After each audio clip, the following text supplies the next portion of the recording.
This is Rick Muirragui, and you're watching the TV Writer Podcast. Hosted by Gray Jones, the TV Writer Podcast is brought to you by Script Magazine and ScriptMag.com, the leading source for scriptwriting information in print and on the web.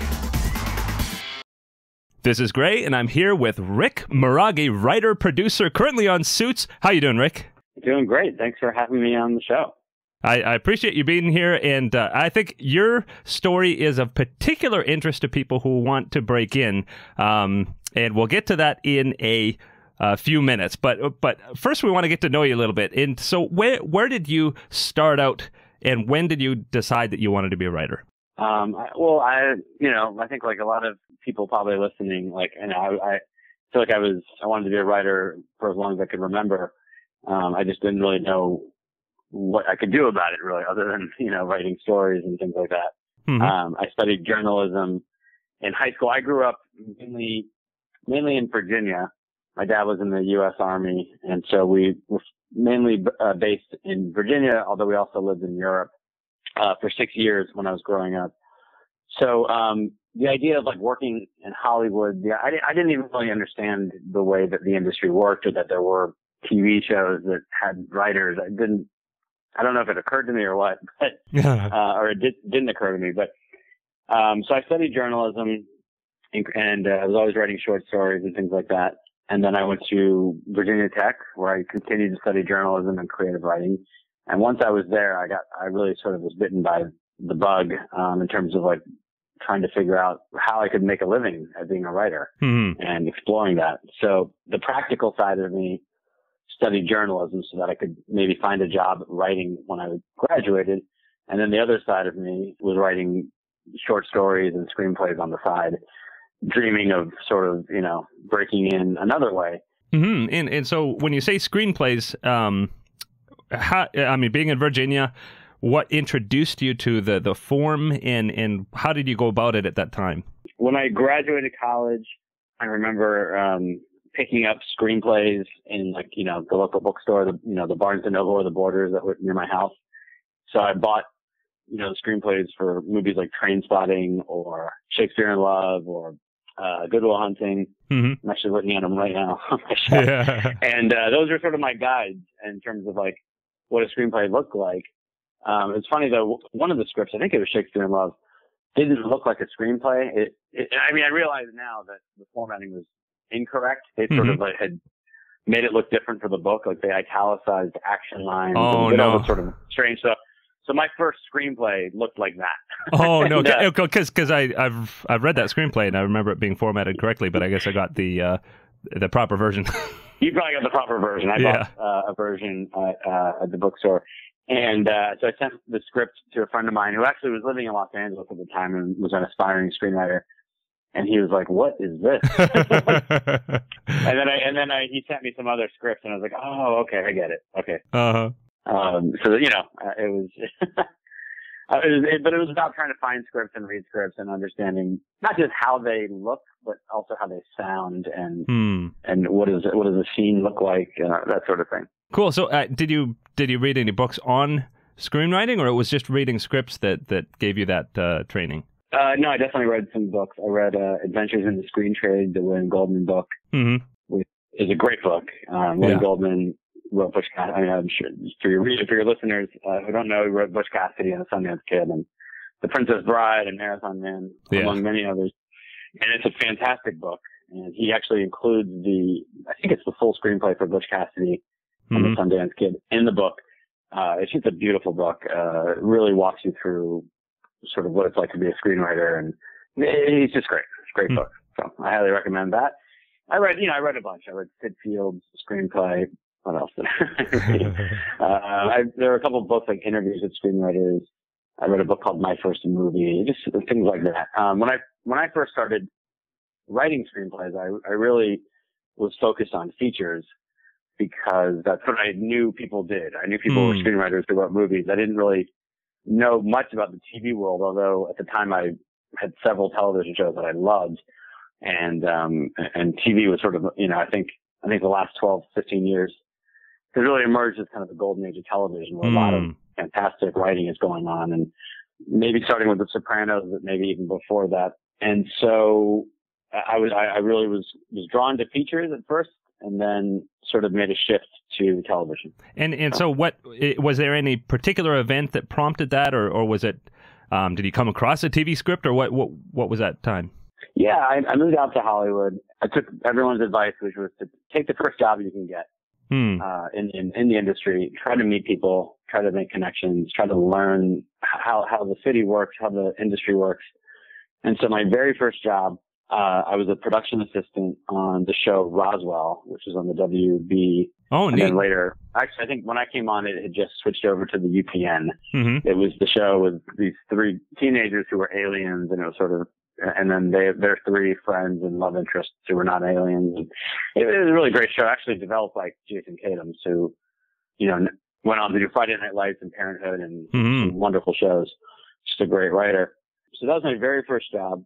And I got to know a lot of the writers on that show, and I saw what their jobs were. They came in every day, and it was a job. You come in, you get your coffee in the morning, you go sit in a room with other writers all day, and you talk about story and try to break episodes, and then you write a script, and every 8 days a new script appears, and we made it. The show makes that script, and all of a sudden it's on the air. It was unbelievable to see what that was like. I worked there for 9 months, I think, and we made 18 episodes, and it was just a really exciting place to be working in television. Wow. It really opened my eyes, and I got to know a lot of the writers and thought, wow, that seems like a great job. So it made me sort of shift my focus from features to television. And so you did a number of assistant jobs on a number of different shows. But at that point, what did you say? What would you say was your plan or your strategy? How did you feel like you would want to break in? My strategy was twofold. One was be able to pay rent every month. So basically, any job I could get, I really would take. And I got very lucky. I'll say I got very fortunate. I also worked on the show Firefly as a writer's. Oh, you're kidding! No, that was. And when I got that job, I thought, man, this is a job that years from now I will continue to be proud of having worked on this show. Wow, and that was great. So so I bounced around to different shows. I always ended up, unfortunately, on shows that got canceled. So my strategy, I guess to answer your question, my strategy was to work on shows and make relationships and connections and learn and read lots of scripts and write lots of scripts and get lots of notes and feedback and just try to become a better writer. And just sort of with the idea that hopefully one day the sort of, the break will come, the stars will align, trying to get people to read my material, trying to get to know a lot of writers, as many as I could, and just always writing. And, a lot of times what happens in Hollywood, or I shouldn't say a lot of times, but oftentimes someone will end up on a show as an assistant, as a writer's assistant or a script coordinator or a showrunner's assistant. And if they're on that show and if the show continues for more than 2 or 3 seasons, those assistants usually will have a shot at becoming writers. Sometimes they'll get a freelance script and a sort of a trial run, or, the showrunner will read the material and say, you know what, we think you could be a writer on the show. So that was sort of one of my hopes, is I would land on a show that just continued past one season, and maybe I'd get an opportunity like that. That actually never happened. Oh, no. Every show I was on got canceled. Although I will say I was very fortunate in that I did get freelance scripts on 2 shows. I got a freelance script on a show called Summerland for the WB, and the show was canceled soon after, hopefully not because of my script. And then I got a freelance I worked on the final season of the show Charmed as a writer's assistant, and co-wrote a script on that show, freelance. And then that show actually was canceled after that. So I never sort of had that momentum that, carried me into getting staffed on a show that I worked on. But regardless, I made some amazing relationships. I learned a ton. I got to be part of lots of different kinds of shows and see lots of different approaches from different showrunners and other writers. And, I did not go to film school. I did not go to grad school to study film or screenwriting. So these experiences really sort of were my, sort of filled that gap for me. Well, and that's what I've heard from writers who have worked on shows that only went one season, or sometimes only 6 episodes or less. Right. But that, as much as it's it's a bummer career wise, but it's also not a bummer career wise because you get to know so many different people, and always, from what I've heard anyway, that there's sort of a camaraderie of the people who are on these short-lived shows. Absolutely. I mean, I'm still friends with people from the first job I worked on. I'm friends with people from every show I've worked on. You get to meet lots of great people, and some writers who've been on a show for like 6 or 7 years, I think they don't get to meet as many different people in town because you're limited to the people you're working with. So, I was fortunate in that regard. I was also very fortunate. I mean, I never would wish for any of those shows to have been canceled, but it was always stressful trying to find another job. But I was, very fortunate that I, always landed on my feet and that sort of thing. So. Now, it was around, was it 2009 that you were accepted into the NBC Writers on the Verge program? 2008, actually. 2008. And so, at what point did you say that that's what you wanted to do, and what was that process like? The writing programs and fellowships were not on my radar. Honestly, they weren't on my radar as much as they should have been. I should have been more. If I have any sort of things I'd like to go back and change, or which I had thought about differently, I wish I had those programs on my radar a little bit earlier. But basically, in 2008, the writer's strike happened in 2007, and I had interviewed for a staff writing job on a show the week before the strike happened. Oh no! And the showrunner and then 2 executive producers that were part of it, basically told me the job was mine, and I looked really good. And then the strike happened. Oh man! And then the job sort of disappeared, and I was just like, oh man, I need something to sort of break. Mm-hmm. And so I applied to the NBC Writers Program and got in. And it was, I will say, it was a life-changing experience. Very cool. A career-changing experience. Yeah. Thanks. And now there's some people who got jobs right out of those fellowships. Some people didn't. What was your experience? I'm very fortunate. I got a job very soon after that program ended. We finished in January 2009, and I got staffed on Men of a Certain Age in March of 2009. Now, did one lead to the other, or was it just happenstance? It was all happenstance. I had signed with the agents that I'm with right now at UTA, United Talent Agency. I had signed with them in the fall of 2008. Mm-hmm. But based off of, in part off one of the scripts that I wrote in the NBC Writers Program. Oh, okay. So I wrote a script in the NBC Writers Program. I had already had sort of a relationship with one of the agents in terms of he had read some of my stuff and was interested, and we were talking. And then I wrote another script, and he really liked it, and they signed me off that script. And then those guys, UTA helped me get the job on Men of a Certain Age. And in fact, the script that I wrote in Writers on the Verge was sort of my calling card and got me that job. Very cool. Very cool. And so you had been in writing rooms before as a writer's assistant, but what was it like when you were first a staff writer? Oh, it was amazing. It was a wonderful experience. The sort of strange part about it was, or a strange part about it was that one of my bosses was Ray Romano, one of the, oh my goodness, famous, television stars of the last 30 years. Wow. He was the co-creator of the show. The showrunner was Mike Royce, who's just a fantastic writer, a great guy, great showrunner. And then Ray was his writing partner, and Ray obviously was one of the stars. But so it was a very surreal experience sitting in the writer's room with Ray Romano telling a story. Wow. For the first week. That took me a week or so to settle in. Wow. But it was fantastic. It was a wonderful experience. And I had spent enough time in writers' rooms as a writer's assistant. I thought I had a pretty good idea of how to act and how to pitch and when to speak up and when to sort of not and things like that. So every show is run differently. Every showrunner has a different sort of idea of the best way to get scripts written. On that show, we every episode loosely was sort of 3 stories. one story that featured Ray Romano's character, one story that featured Andre Braugher's character, and one story that featured Scott Bakula's character. So what we did, we had 9 episodes to write, and we sort of broke a bunch of different stories for each character individually, and then sort of married them with, thematically what stories seemed to fit together. And then we were sent off to write the outlines based off that sort of interesting. process. Yeah, it was interesting. And so that was sort of, that was a little surprising and new, not in a bad way, just a different method. I really liked it, actually. I thought it was great. It gave us a lot of freedom sort of to play around with the stories once we got back to to the writing of them.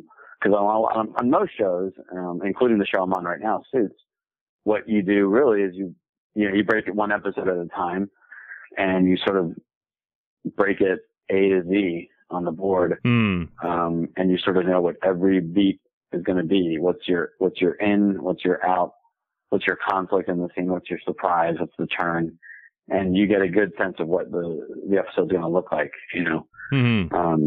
So. Well, then, why don't you take me through that a little bit? I mean, so you worked on a few other shows, Past Life, The Good Guys, and now Suits.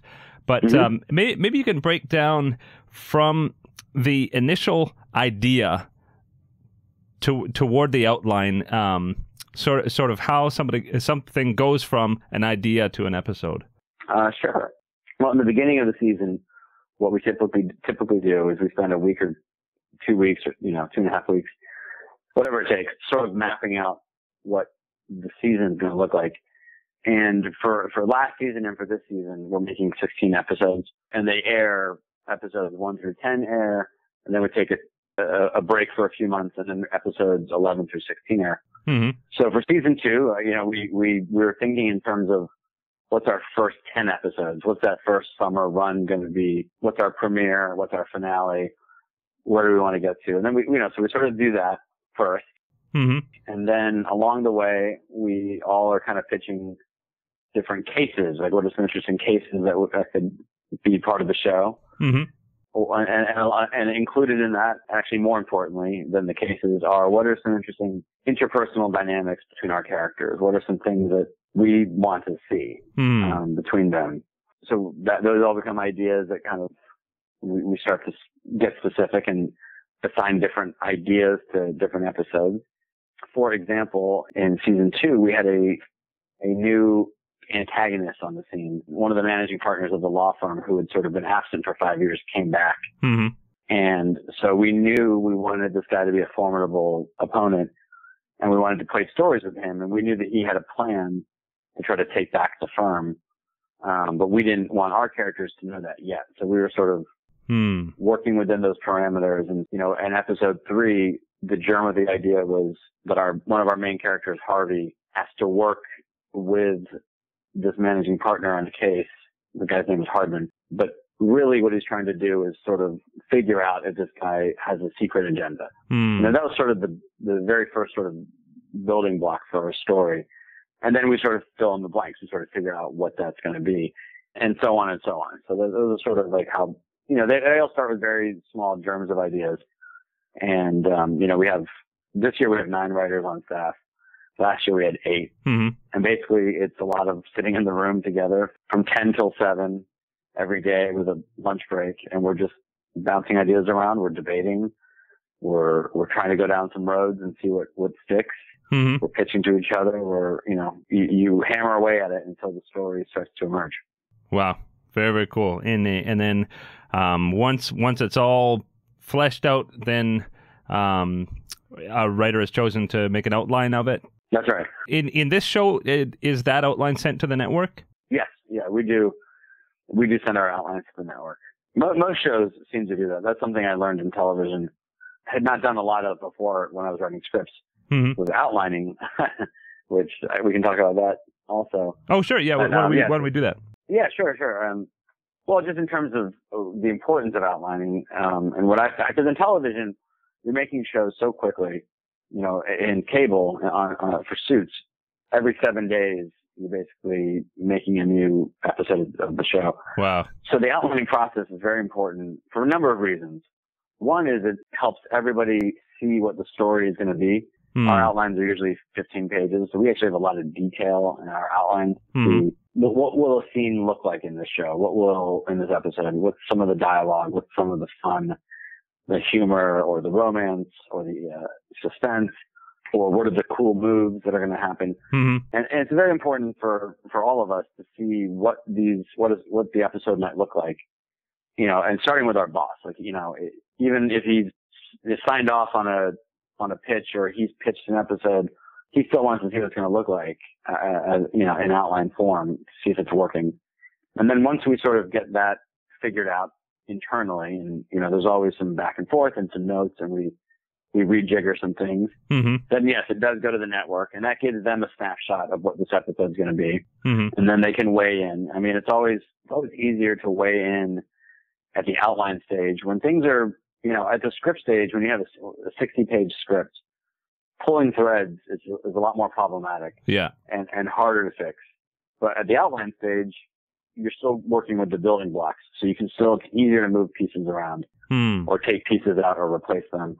Personally, what I found in the last several years is that outlining is an incredibly important tool for me. Every writer is different. There are some writers who say they never write outlines or they just kind of sit down and open up a document and go. And one thing I learned, and I used to do that, and what I end up with is a 60-page script that makes no sense, or a 120-page script that makes no sense. And so what I learned for myself is outlining is such an important tool to sort of map out where you're going in a story. And that for me personally, my writing really, I think, turned a corner once I started embracing outlining my own material. And so, speaking of your own material, even as you're working on these shows, you're still doing your own personal writing? Trying to. I mean, it's difficult to find the time because we're in the writer's room pretty much all day. And then when you're not in the writer's room, you know, when you come home at night, it's hard to sort of get the writing muscles going again. Or, you know, we also spend a lot of time researching and thinking of story ideas for the show. But yeah, no, I do have material that I'm working on. You know, I'm always working on a spec pilot or have a few ideas that I'm trying to develop. But working on a television show as a writer is a, you know, definitely a full-time job. But, you know, you do what you can to try to write your own material. So. And so you had mentioned before the interview that you might want to talk about writer's room etiquette. Now, you had the experience of observing rooms for several years before you really were in a position to start to pitch ideas and that kind of thing. But to somebody who, I mean, there's a lot of writers who are launched into it a lot more quickly. So what would you say are some tips for writer's room etiquette that you could give? A writer's room is really, there's a lot of debating going on. There's a lot of pitching of ideas, and I've seen writers who maybe don't have as much exposure to writer's rooms coming in and sort of, in terms of like trying to be heard, just really saying, this doesn't work for me, this doesn't work for me, this doesn't work for me. And I think, you know, over the years that I've worked in different writers' rooms, and I think, and I did that myself for some I was in a writer's room, because you're trying to participate. You're trying to, and one thing, you know, that I think is important, and one thing I learned, and I think it's a very useful advice, is if something is not working for you, if a scene or a story point or a plot point or, you know, an act break isn't working, if you're going to say, I don't like that, or I don't think that's working, then you should have a pitch on it as to how you think it could work. You know, I think those are sort of like things that people learn to do. Some people are natural at that sort of thing, but learning how to raise an objection, but also pitch something that you think could work, and being open to both, you know, and sort of not being precious with your ideas and things like that. Well, it's interesting. I actually just watched John Cleese has this excellent speech he did to this creativity conference a few years ago, and he has I guess he started out in science, which is amazing. And so when he got into writing, he applied a lot of these science techniques to trying to figure out what worked in creativity and why. And he has some really, really deep insights about the creative process and what's needed for it. And one of the things that he says in this speech is that negativity kills creativity. Yes, I agree. And he mentions just even in creativity in general, how the whole idea about editing your ideas, even just personally as you're writing, you got to be so careful about not letting that negative voice come in.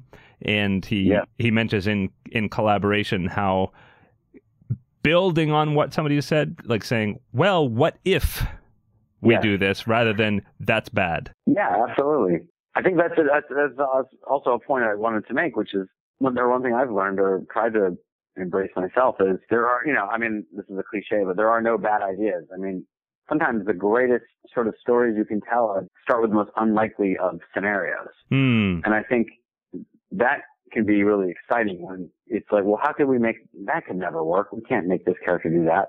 But then you take a step back and say, well, what if we could make that character do that?